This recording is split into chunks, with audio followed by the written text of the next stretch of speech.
Welcome back to OSHA safety training with Josh and Chad. Today we're going to show you how to tie a hood up so it's out of your way and doesn't hit you when you try to put the engine in. So this is where we're at. We're going to drop the motor in today. That way we can mock everything up for the radiator, piping, whatnot. So we unloaded the cherry picker, put the engine on the cherry picker. Now we're bolting up the trans. Gonna take the trans and the motor, set it in the car, see how she fits.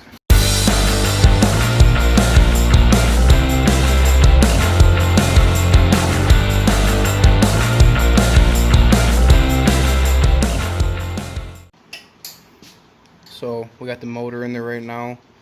We have the driver's side engine bolt started for the mount there.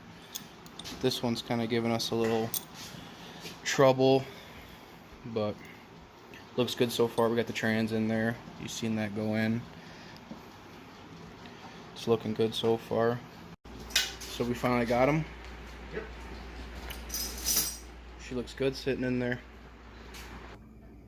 So as you've seen in the last video, we were going to go small block Ford. Josh was going to throw a nitrous kit on it, something like that. Plans changed. Daddy Trump gave us some money, so the budget changed, and we spent it on this.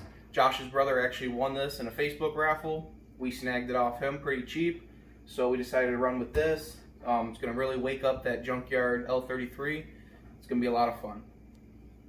Before I get started on some of the stuff that we did in prep for the turbo, I just wanted to touch that if you guys were really kind of wondering what happened to the under hood insulation, ended up pushing the car outside for a night and woke up to a bunch of raccoons under the hood of it, tearing the shit out of the headliner and kind of scratching up my nice new Valley cover and stuff like that. But something you don't anticipate, but that's what you get with a budget build. Now, you can edit that out. So now on to the business side. We ended up mounting the intercooler up front and kind of tipping it to fit as far forward as we could inside of the bumper cover. I ended up snagging this about a year and a half ago when I traded some parts and ended up picking up this Treadstone intercooler for free, and worked out pretty well for this setup, and decided to go with a passenger side turbo mount. That's the plan so far, and ended up picking up a Monkey Fab divided collector, and the plan is to run some factory manifolds, clean them up a little bit, flip them forwards, weld some V-bands on them and stuff like that. Snagged a Speedway Motors exhaust piping kit. Just going to kind of start working our way towards the turbo setup from here. But so far, seems to all fit pretty nice and tucks up in the bumper cover really well. And from the outside, you won't be able to tell hardly anything except just see a faint view of the intercooler through the bottom grate holes. So just to show you guys a different angle here, you can see the intercooler there sitting on the angle. You know, fits in real nice. You can see the brackets that Josh made and everything. And then something cool he actually did, you can see down here. Let me get you guys down there. This is the bumper cover. So it has mounting holes on the bumper cover. All Josh did was took some 1/4-inch bolts, cut the heads off of them, actually welded the studs. Let's see if I can show you. Welded the studs to the lower radiator support there.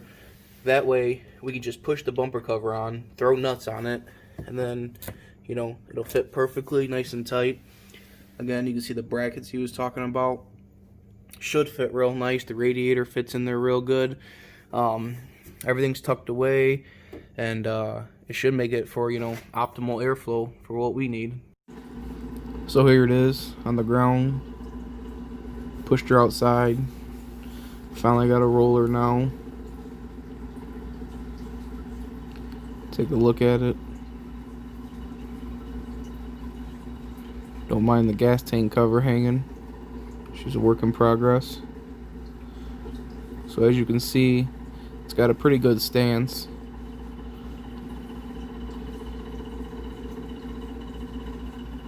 Everything fits on there pretty good. I'll let Josh tell you more about it. So we're just going to give you a little bit of an update on kind of what the car is sitting like. Put a stock 8.8 in it that I had from a previous build, and then just took the rear control arms and matched length with stock ones and just kind of slapped the rear end in it to make it a roller. Rear axle's got Ranger passenger side axles in it with Cobra brakes on it. And then these are just the wheels off my last car.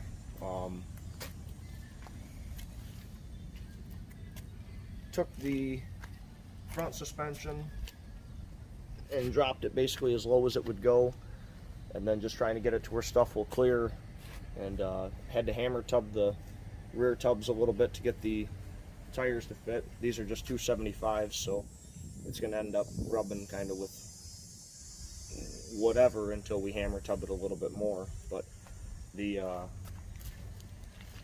front end of the car is just kind of sitting on there right now, but it looks like everything's going to line up pretty damn good when it's all bolted on and tightened down. And, it's coming along pretty well, and really happy with how it's looking. The basic stuff, the interior, just kind of set some stuff in it to get an idea.